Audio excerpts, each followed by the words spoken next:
السلام عليكم، اهلا بيكم. عاملين ايه؟ يا رب تكونوا بخير. فيديو النهارده مميز جدا، هنعمل فيه طاجن لاول مره هتشوفوه.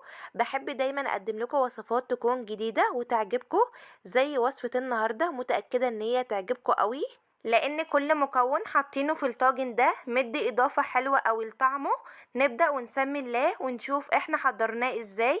بس يا ريت قبل ما نبدا الفيديو ندعم الفيديو بلايك، لان حقيقي الفيديو يستاهل منكم لايك والاشتراك في القناة. هنحتاج اول حاجة كرنباية. لما تيجي تجيب الكرنب هات الكرنب الفلاحي، لان طعمه بيكون احلى كتير في الاكل. وكمان تجيب الكرنبة الخفيفة مش التقيلة والمكتومة، علشان الورق بتاعها يطلع معاكي كويس. بعد كده بنشيل الورق الاخضر اللي بيكون موجود على الكرنباية من بره، مش محتاجينه في حاجة. نشيل بقى الراس اللي بتكون موجودة فوق دي، لانها بتكون ماسكة كل ورق الكرنب علشان نبدأ نسلقها. جبت حلة كبيرة، حطيت فيها نصها مية ورفعت المية على النار لغاية ما سخنت كويس. وقبل ما تبدأ تغلي معانا هننزل فيها الكرنبة، بس هنضيف في الأول معلقة كبيرة من الملح علشان نظبط الحدق بتاع ورق الكرنب، وهضيف كمان نص معلقة كبيرة من الكمون علشان تسحب أي غازات موجودة في الكرنب، وكمان بتدي ريحة كويسة قوي لسلق الكرنب. وبعد كده هننزل الكرنباية على الجنب اللي كنا فاتحينه. هنسيب الكرنبة على الجنب ده لمدة دقيقتين لغاية ما تتسلق معانا كويس، وبعدين هنقلبها على الجنب التاني. بس مش هنلتزم بوقت سلق الكرنبة قوي، لان انواع الكرنب بتختلف. في ورق بيكون تخين شوية وورق بيكون ارق. اهم حاجة وانت بتسلقي ورق الكرنب تسيبي ورق الكرنب لغاية ما يدبل معاكي ويطرى، بس ما يطراش قوي علشان ما يتهريش منك. وبعد كده بنخرجه من المية. نبدأ نشيل الورق اللي في الأول ده، وهنسيب اللي تحت كام ثانية وبعدين نطلعه. ولو انت شايفة ان طريقة السلق دي ممكن تكون صعبة عليكي شوية، لو انت لسه مبتدئة ان انت تنزلي الكرنبة كلها مرة واحدة، فانت ممكن تقطعيها من الأول وتنزلي كل ورقتين تلاتة مع بعض لغاية ما يتسلقوا كويس. وهنطلع ورق الكرنب على صينية علشان يتهوى. وهنشوف دلوقتي شكل ورق الكرنب بعد ما اتسلق. وعلشان تعرفي ان انت سلقة ورق الكرنب معاكي صح، لما تيجي تشدي ورقة الكرنب مش بتتقطع معاكي بسهولة، بتحسي ان الورقة معاكي مرنة وطرية وبتطبق معاكي بسهولة. ولو ضغطت عليها بصوابع ايدك بتتقطع بس مش بتتهري. كده تعرفي ان انت سلقة الورق بتاعك صح. نبدأ بقى نجهز ورق الكرنب علشان نقطعه. هنقطعه بطريقة سهلة خالص، مش هتاخد معانا اي وقت. بناخد كام ورقة يكونوا قد بعض. انا اخدت 3 ورقات، وهقطع الجزء بتاع العروق ده، وبعدين هطبق الورق وابدأ ان انا الفه على شكل رول. وبعد كده نبدأ ان احنا نقطعه. بتقطعيه بالحجم اللي انت عايزاه. بتقطعي الورق للحجم اللي انت حابة تحشي بيه المحشي. انا بحب المحشي يكون متوسط، فانا هقطع الورق متوسط. لكن لو انت حابة ان انت تقطعيه كبير او صغير دي حاجة ترجعلك. شايفين لما نفك ورق الكرنب بيكون سهل خالص ان احنا نبدأ نقطعه لقطع صغيرة ونبدأ ان احنا نحشي بيه. كده احنا خلصنا خطوة السلق وكمان تقطيع الكرنب. نشوف بقى الخطوات اللي بعد كده. هنجهز الخضار. معايا ربطة ونص من الكزبرة والبقدونس، هنفرمهم ناعم. ما بحبش اضيف شبت، لكن لو انت حابة تضيفيه ممكن تحطيه.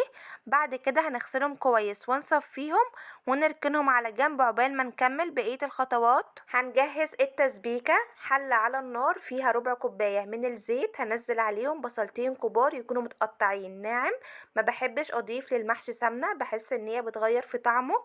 لكن لو انت حابة تضيفي سمنة يبقى هتخلي ربع كوباية الزيت دي نصها سمنة ونصها زيت. هنقلب البصلة شوية لغاية ما تدبل وتاخد لون خفيف، وبعدين هنزود عليها كيلو من عصير الطماطم. نرجع نقلبها كويس ونغطي عليها ونسيبها لغاية ما تتسبك. ومش هنضيف عليها اي توابل دلوقتي علشان الريحة بتاعتهم ما تروحش من كتر الغلي. هنزود التوابل بعد ما الصلصة تتسبك معانا. بعد ما اتسبكت وتقلت معانا بالشكل ده كده، هنزود عليها معلقة كبيرة من الملح، معلقة صغيرة فلفل اسود، معلقة كبيرة من الكزبرة الناشفة، معلقة كبيرة من بهارات المحشي الجاهزة. هزود كمان ربع معلقة صغيرة من الشطة. وفي الوقت ده النار لسه شغالة على التسبيكة، هقلبها كويس مع التوابل وعلى طول نطفي النار. وكده بقت جاهزة معانا. هنضيف عليها بقية المكونات. هضيف كيلو من الرز المصري مغسول ومتصفي كويس، وهنزود عليها الخضار وهنقلب الخلطة كويس وهندوق الطعم بتاعها. لو حسينا ان هي محتاجة ملح هنزودها شوية. وشايفين شكل الخلطة؟ كيلو الرز مع كيلو الطماطم مظبوط جدا في اللون بتاعها. نبدأ بقى نجهز الطاجن. صدقوني هيفوتكوا كتير لو ما جربتوش الطاجن ده بنفس الطريقة. قد ايه المحشي طعمه خطير فيه. نرتب خطواتنا ونشوف احنا هنضيف ايه في الطاجن. هنضيف شرايح من البصل والطماطم والجزر والبطاطس، ومش قادرة اقول لكم قد ايه هنا البطاطس طعمها بجد يجنن، واخده من ريحة المحشي، طعمها بجد مختلف بس حلو قوي.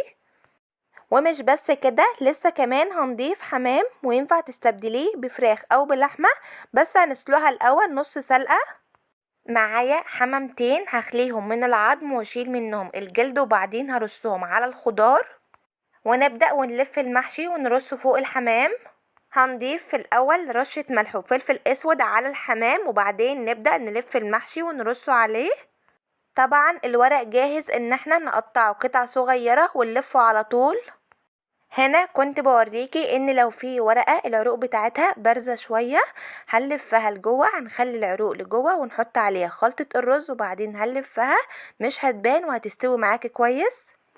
بنقطع قطع صغيرة من الورق وبنضيف عليها نص معلقة صغيرة من خلطة الرز، وبنفردها، وبلاش نكتر الرز فيه علشان ما يجيش مكتوم ويستوي معانا. وبعدين بنلفها، طريقته سهلة خالص.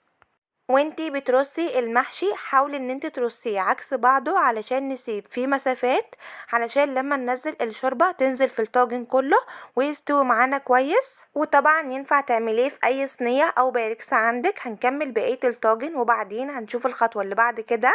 بعد ما خلصنا الطاجن بالشكل ده كده هنضيف عليه الشوربة. ولو ما عندكيش شوربة ينفع تضيفي عليه مية. هتجيبي مية مغلية هتضيفي عليها معلقتين كبار من الصلصة، مكعب من المرقة، ملح وفلفل اسود، وبعدين تسقي بيها المحشي. هسقي المحشي من شوربة الحمام اللي كنت سلقاها، بس هزود عليها معلقتين كبار من الصلصة. زودت اول شوية من الشوربة وحركت الطاجن كويس قوي علشان الشوربة تنزل في الطاجن كله، وبعدين زودت كمان شوية من الشوربة. بنوصل الشوربة لأول سطر من المحشي، مش بنخلي الشوربة تغطي المحشي، بس لو احتاجنا بعد كده شوربة للمحشي بنزود له. وبعدين هضيف من فوق شرايح من الطماطم والفلفل بتدي شكل كويس. وبعدين هنجيب طبق ونغطي بيه المحشي علشان المحشي ما يفكش معانا اثناء الغلي. ولفيت الطاجن ورق فويل، بس الحقيقة ان ورق الفويل ما كانش ماسك خالص على الطاجن، فشلته ودخلت الطاجن الفرن. على كده احنا كده كده مغطيينه بطبق. هدخله الفرن على نار تكون متوسطة لغاية ما يشرب الشوربة بتاعته 10 دقايق، وهيكون شربها لان كنت حاطة الشوربة وهي سخنة فهتغلي معانا على طول. بعد ما المحشي بيشرب الشوربة بتاعته بتشيلي من عليه الطبق وبتدوقيه.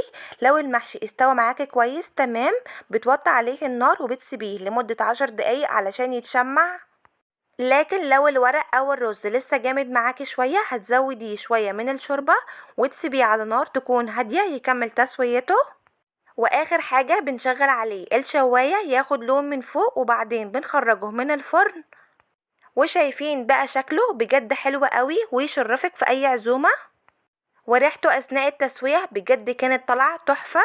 نيجي بقى لاهم حاجة ونقلبه ونشوف الجمال اللي جوه. شايفين الطاجن معفيش حاجة لزقت فيه، ويا سلام على الريحة اللي طالعة منه.